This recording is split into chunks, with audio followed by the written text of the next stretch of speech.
প্রথমে যে আলু সিদ্ধ করে নিলাম, এখানে একটু লবণ দিয়েছি। সিদ্ধ আলুর মধ্যে একটু ফুড কালার দিয়ে দিচ্ছি, আর এটা ভেজে নিব। আর আজকের রেসিপিটার নাম এখনও বলি নেই, সেটা হচ্ছে আজকে অ্যারাবিয়ান একটা ডিশ করছি, আর ডিশটার নাম হচ্ছে খাপসা। এখন আমি এই কালার দেওয়া আলুগুলো একটু ভেজে নেব। এই যে সিদ্ধ করা আলুগুলো একটু ভালো করে ভেজে নেব।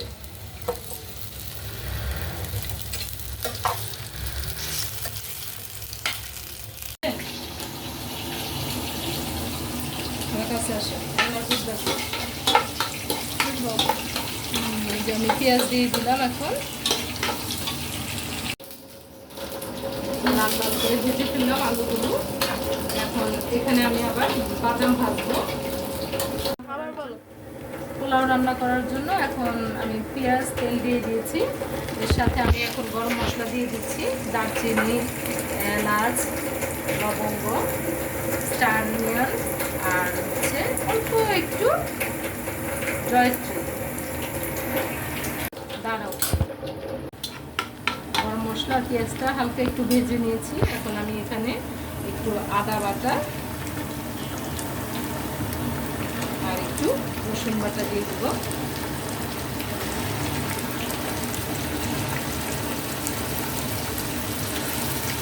আমি একটু কষিয়ে নেব এটা। এখন দিয়ে দিচ্ছি পরিমাণ মতো একটু লবণ, ধনিয়ার গুঁড়া আর একটু লাল মরিচের গুঁড়া। আসলে মশলার পরিমাণটা যার যার রুচির উপরে নির্ভর করে, আপনারা পরিমাণ মতো দিবেন। গুঁড়া দিচ্ছি আমি। এখন আমি এই মশলাটা ভালো করে কষিয়ে নিব। আলু ভাজার পরে সেই তেলে আমি এই যে কাজু বাদামগুলো ভেজে নিচ্ছি, ভালো করে ভেজে নিব। এখন খাপসা রান্না করার জন্য আমি মুরগির মাংসগুলো এভাবে কেটে নিয়েছি, আর একটা মুরগিতে আমি 4 টুকরা করে তারপরে এইভাবে ভালো করে কেটে ধুয়ে তারপরে এভাবে চিড়ে নিয়েছি, যাতে মশলাগুলো সুন্দর মতো ঢুকে। আমার মুরগি 4 টুকরা দেওয়া হয়েছে। এখন আমি এটা ভালো করে কষিয়ে নিব। পুড়ে গেছে বাদামগুলো নাড়তে গিয়ে, আসলে দুই চুলায় কাজ করলে এই সমস্যাটা হয়। মাংসটা 80% এখানেই কুক করে নিতে হবে, তারপরে ভেজে নিব। 80% কুক হয়ে গেছে। এখন এই মুরগিটা আস্তে আস্তে উঠিয়ে নিব, মশলাটা যেন না ওঠে, কারণ মুরগিটা ফ্রাই করা হবে। এখন আমি আস্তে আস্তে উঠিয়ে নিচ্ছি। মুরগিগুলো উঠানো শেষ, 80% কুক। এখন ফ্রাই করে নিব একটু পরে। আর এখন আমি চালগুলো দিয়ে দিব। আমি চালটা দিয়ে ফেলেছি এখন। আর আমি এটা পোলাও চাল দিয়ে করছি, আর এটা যেহেতু অ্যারাবিয়ান ডিশ, ওরা কিন্তু লং রাইস দিয়ে করে, বাসমতি চাল দিয়ে।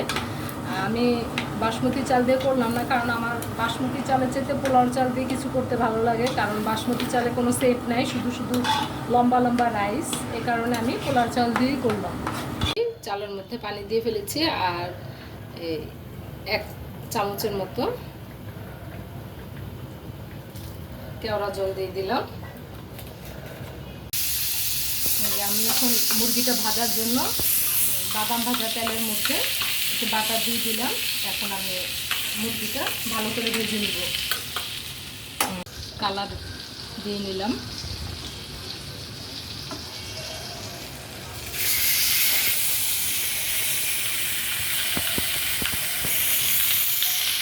বাটার দিয়ে মুরগিটা আমি ভালো করে ভেজে নিব। এখন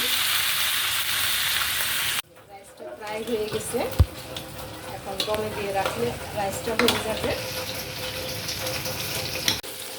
আর কাছে আসে। হ্যাঁ, আর এই পাশে আমার চিকেনটা ফ্রাই করে নিচ্ছি বাটারের মধ্যে। আমার খাপসা রেডি হয়ে গেল। অ্যারাবিয়ান ডিশ আজকে রান্না করেছি, খেয়ে দেখবো আমরা কেমন হয়েছে। এই ভিডিওটি যারা দেখবেন তারা ডিশটা তৈরি করে খেয়ে বলবেন কমেন্টে কেমন হয়েছে। আজকের ওয়েদার ডিমান্ডটা অবশ্যই খিচুড়ির, কারণ বাইরে বৃষ্টি হচ্ছে। তো আমরা খিচুড়ি গতকাল খেয়েছি, সে কারণে আজকে আর খিচুড়ি না করে এই অ্যারাবিয়ান ডিশটা করেছি। কারণ রাফামণি অনেক দিন ধরে বলছে অ্যারাবিয়ানটের ডিশটা করার জন্য, সময়ের অভাবে করতে পারছিলাম না। আজকে করলাম, ভিডিওটা শেয়ার করলাম। কেমন হয়েছে কমেন্টে জানাবেন। আল্লাহ হাফেজ।